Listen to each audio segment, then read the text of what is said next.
Welcome. We finally have a name. I hope that you liked our name. It took a while.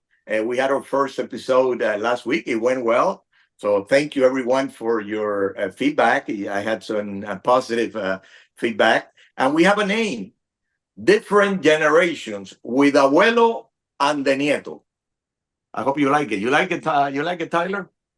Like it was part of two ideas that we had, so we kind of put them together, and I think it sounds smooth. All right, yeah. So we are focusing on Miami sports with our podcast. We had the first one. We talked a little bit about Dolphins, quite a bit about Dolphins, Hurricanes. We got into the Marlins a little bit, Inter Miami. We went through basically all of our Miami teams, and we're going to continue more or less with that subject matter in that this second episode. This is the idea behind the show, and it's important to let people know where they can find us, Tyler. Correct? Yeah, so this podcast, you'll be able to find us on YouTube, Spotify, Apple Music, and Facebook as well. And we're starting to also do some clips, so we'll be putting out shorter clips of the episode, whether it be 30, 45 seconds or like a full segment, 7 or 8 minutes. That'll also be on Facebook and all the different social media platforms. We'll probably make an Instagram page and start posting on there as well. And if they have questions, they have suggestions for us, some feedback, there's a direct email. They can actually contact us, right? Yeah, we promised you an email in the last episode, but we kind of left that part out. So we'll make sure to include it now just for any suggestions, whether it's segments or, general topics that you think we should discuss. Or if you think you have a better name, maybe we can consider that. But my email is tcarmona4 at gmail.com, or tcarmona4 at gmail.com. And we're really open to any suggestions. Only the second episode, so we're still learning and, hoping to grow with the fans that listen. Tcarmona4 at gmail.com. That is the email. And we have always want to give our episodes also name of players, right? And uniforms of players. And we have the second episode, number 2. And there is a ball player for the Marlins, which had number 2, which was an excellent player, came from the Dominican, came through a trade, came from Boston, and he was the rookie of the year in 2006. Guess who am I talking about, Tyler? I know that you know. Mr. Hanley Ramirez. Hanley Ramirez, then he played in the World Baseball Classic. He was with all the teams, and he had a long major league career. And he finished his career by hitting 289. That is a pretty good average that Mr. Ramirez had. But you have another number 2. Yeah, well, and Hanley Ramirez, you can't forget, he won a batting title for the Marlins. And I think, obviously, Luis Arias, but that was a pretty long time before we had a star like that in Miami. I mean, there was a point of time where it was Hanley Ramirez and Dwayne Wade kind of running the city, which sounds funny to say now, but, he really was one of the first stars after that 2003 World Series championship team. And, with the Dolphins, speaking of another number 2, we have Brandon Fields, who was kind of an unsung hero as a punter for during kind of that dark era of those Dolphins years, the Tannehill years, the Chad Henne years. We couldn't rely on them to get a first down, but we could rely on a good punt pretty much every time. He's a multiple time Pro Bowler and all pro punter as well. So, again, one of the few bright spots of that team during those tough years. I don't know if I got nervous being with my grandson, because he's my grandson and I'm the grandfather. I am the abuelo. Just want to clarify that because people might be confused. Since I look so young, they might get confused. But I know I'm the abuelo. But last week I said I started in 1987. No, I started in 1978. I took away 9 years. There is another number 2, Keith Askins. We have not spoken about the Heat, and the Heat deserves all the credit. They have really been our best team in the last, I don't know what, 15 years, 20 years. And Keith Askins, war number 2. I would call him the first Heat lifer, right? And he played 9 seasons with the Heat, also 14 years. That's quite a bit as a coach, and he won 3 titles with the team. So that's another number 2. But we want to recap, Tyler. Dolphins, first game of the season, 2017 win. over the Jacksonville Jaguars. And looking at the game, first half was disappointed. I was disappointed, especially offensively. We didn't bring much to the table. Tua was not in the right page with the receivers. The running game was not there. They were insisting on running on the outside, typical run that McDaniel has that came from San Francisco, that style. And they have those tremendous defensive ends, and I think that made a big difference. Those guys trying to get outside of those two top guys on the end for Jacksonville was very hard, and it made it really difficult for Miami running the ball. Now in the second half, that changed through Wilson. They run inside a little more, and they were a lot more successful. But the second half changed completely. Miami did dominated the second half, and I think that combination of Waddle and Hill, Tua, 315 yards net in the game. He was throwing the long ball. Basically, no one was throwing the long ball in the NFL first week of the season. We have a lot of guys with 160 yards offensively through the air, 180 yards. We saw Aaron Rodgers on Monday night. The numbers were not really there, even though he was facing a tremendous defense. So, offensively, we were a lot better, but the game was won defensively for this thing, allowing only 17 points, less than 170 yards through the air for Lawrence. And that play by Holland was very important in the game. If they scored that touchdown, Tyler, maybe we're not talking win today, right? Yeah. Well, I think you mentioned the defense, and that's very important because it shows a bit of a difference from last year where, the offense isn't always going to get off to that crazy start, Tua throwing 4 touchdowns and a half. That just won't happen every time. So the defense does have to hold up in some instances. Generally the offense will get going at some point, whether it's in the first half or the second half. But, last game they were able to show that they were able to kind of hold the fort down until the offense got going. And you got Hill, Achane, Waddle. Those are guys that you can erase a deficit with those guys in 5 minutes, just a couple of plays, and next thing you know, you're winning the game. So it was very important that the defense held up, when things were seeming unsure, the offense really wasn't able to get going. And, speaking of Hill, I guess we should mention what happened before the game. It's obviously an open investigation, so I'll do my best to refrain from, getting too deep into it. Obviously, the video was disturbing for sure. And I just wanted to talk about the impact that it has on the team. We mentioned that they got off to a slow start. I can't imagine, it wasn't just Hill that was being detained. It was also Campbell, and Jonnu Smith was also having some issues. Those are three key starters for your team. And just imagine that, first game of the season, and you don't even know whether these guys are safe, first of all, but second of all, able to play during the game. And, just that uncertainty can definitely slow a team down and just not bring you the momentum you want out of the gate. So again, it was impressive that they were able to kind of regroup. It did take a bit, and Hill also had an amazing game, despite all those distractions and what happened to him. So that was honestly most impressive to me. Yes, you have to consider, what's the situation with those, with especially the two policemen. One of them takes them out of the car. I don't know. They need to take some Valium with the cafe con leche in the morning. I don't know. They were too excited.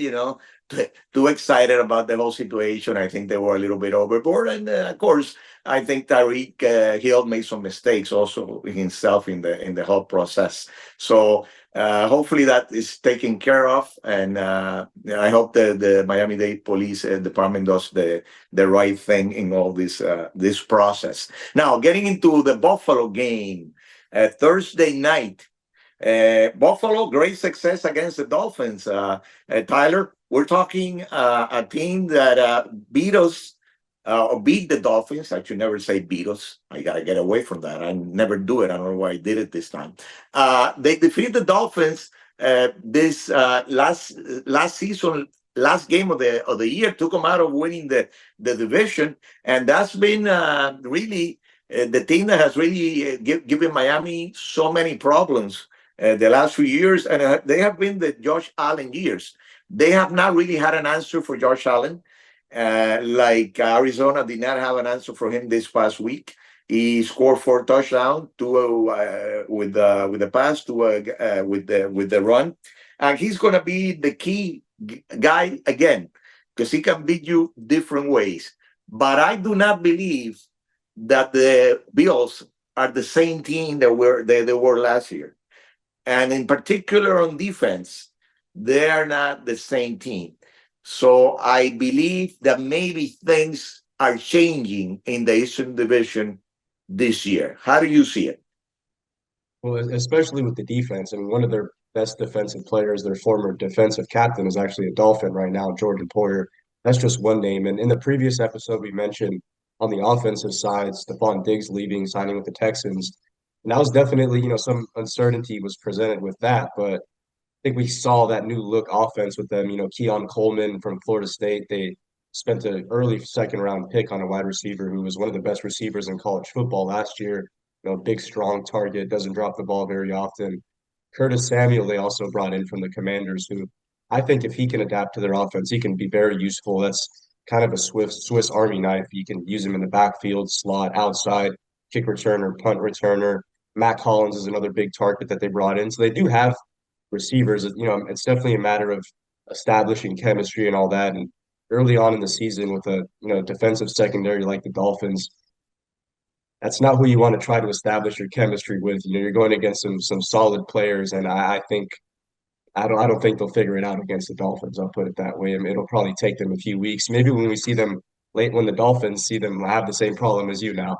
When the Dolphins see them later on in the season, maybe the Bills will have some more chemistry, will have built it up, but I think this should be an easy go for the Dolphins defense at least. Obviously, containing Josh Allen is never easy, regardless of who you have there. But Yeah, and maybe 27-24, something like that.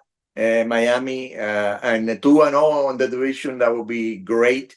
Taking into consideration that the Jets already lost on Monday night, so Miami, depending on New England over the weekend, they could be in first place in the division. That would be great. Spanish words or phrases or sayings or thoughts. That's a segment that we have. We started with coño, which was major success last week. People got into it pretty good. They liked it. They learned about the different ways that they can say coño. But today we're going to slow it down a little bit, and we're going to have two sayings that are very popular within Hispanics, Cubans in particular. So this one is the first one, and is in Spanish first. A mal tiempo, buena cara. A translation would be, even in bad times, you should have a good attitude. And I think that is very positive. And the second one, agua que no has de beber, déjala correr. So something like this would be the translation. Do not get involved in things that don't concern you. A lot of people could do that, and it will be they will have a healthy lives, right? So those are my two sayings for today, and hopefully you can take something positive out of it. it's a lot. Hurricanes, you liked it? It's a lot more wise than coño for sure. Definitely more mature this week, I would say. Yes. You know what I'm thinking of sharing with our viewers and our listeners? Some of the pensamientos from Jose Marti, the Cuban, the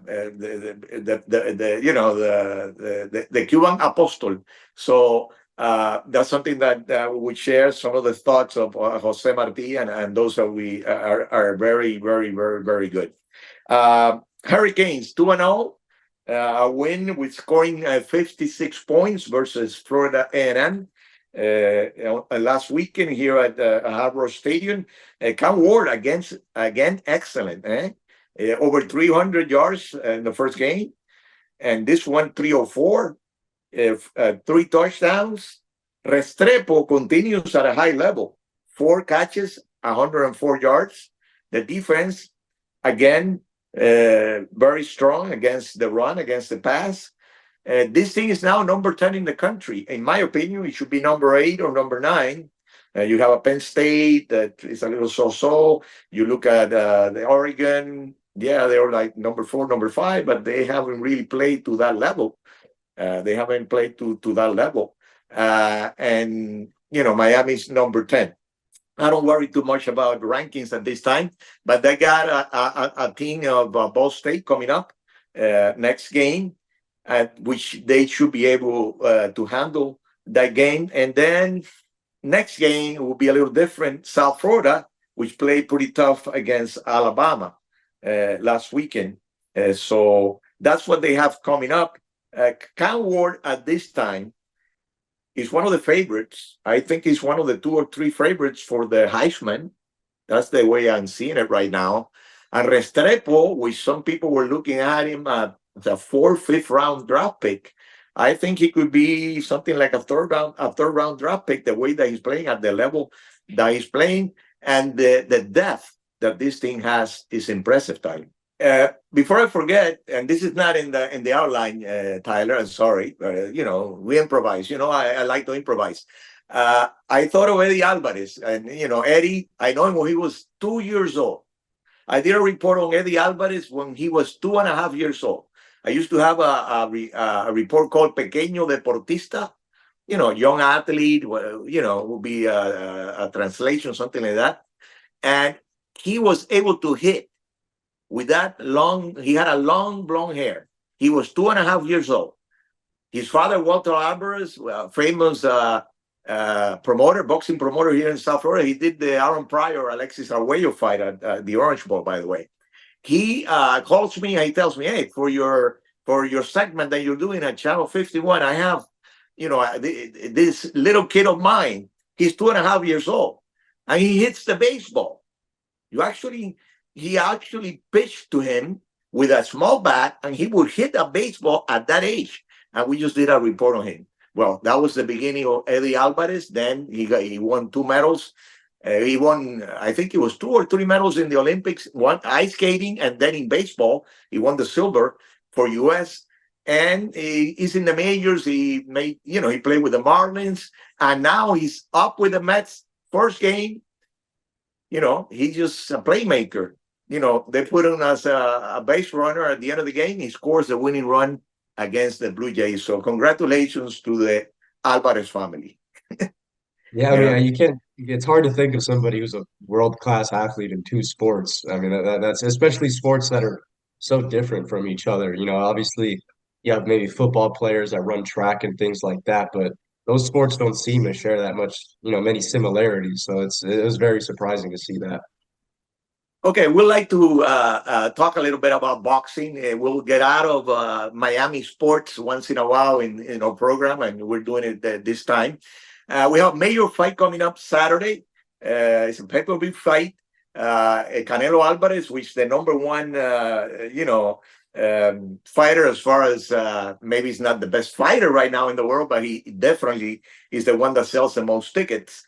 And he's fighting Edgar Berlanga. So it's a typical fight of Mexicans versus Puerto Rican. There's been great fights throughout history of Puerto Ricans versus Mexicans. One of them was Salvador Sanchez versus Wilfredo Bazooka Gomez. Salvador Sanchez dominated that fight, and that was one, but there is many. Now Canelo goes against Berlanga. We're talking experience against the young guy. 34-year-old Canelo Alvarez. He's got 65 fights in his career. He's won four titles. Then Berlanga coming up. He's 22-0, 16 knockouts in a row. But the last 6 fights, he's only got 1 knockout. But if he's going to win this fight, I think it's got to be by KO. Canelo is just the better technician, the better fighter. And he should handle the fight, maybe unanimous decision. That's the way that Canelo's been winning lately. I think he's lost a little bit, Canelo.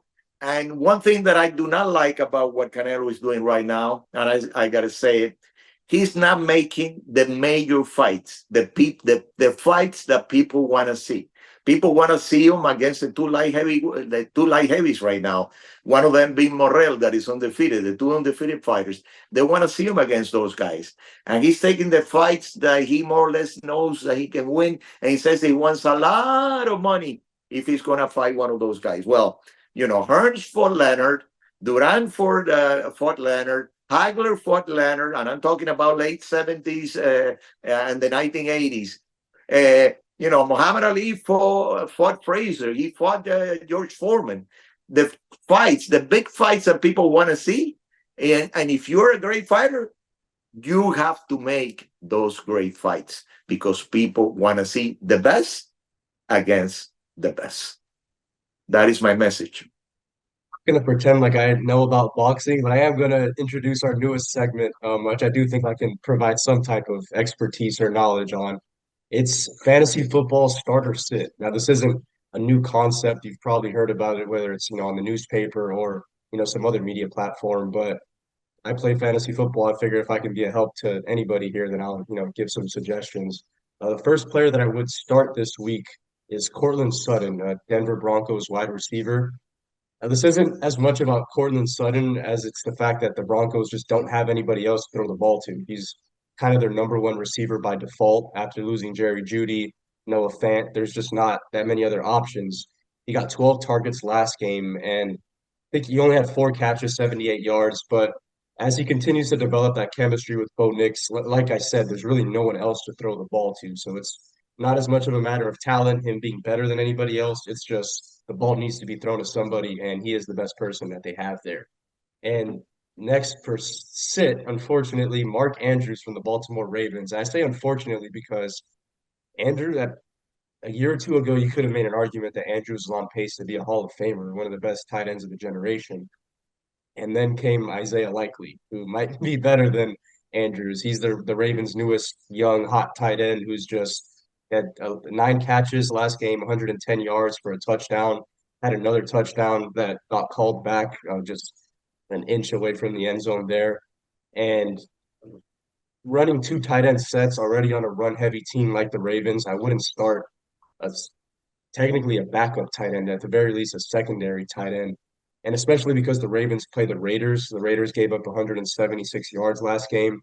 So the Ravens run the ball pretty easily. I don't see them straying away from that, giving away their game plan so early in the season. So I expect them to just pound the rock, not really throw the ball too much. Definitely not to Mark Andrews. So I would sit him for this week for sure. All right, so that's I like the segment, Tyler. Very good. A lot of information there for people that are into fantasy, and I know there is a lot of people that are into fantasy. So follow us through this segment, and follow us. And again, if you can let people know where we're at, the different social media where we're at right now. Yeah, so we'll be on Facebook. We are on Facebook, YouTube, Spotify, Apple Music. And then we're also, like I said, we'll also be posting clips. So, maybe if you don't have time to watch an entire episode immediately, you'll still be able to get kind of a look of what we're talking about. And that'll be available. And like I said, we're open to any suggestions. My email again, tcarmona4@gmail.com, TCARMONA number 4@gmail.com. And we really are open to any suggestions. We're just hoping to grow this as much as we can and appreciate anybody that's been watching so far. Okay, so the middle of the week, we'll be back again the next week. Focusing on Miami is sports and sports in general. This is different generations with Abuelo and the Nieto. Goodbye, arrivederci, hasta luego.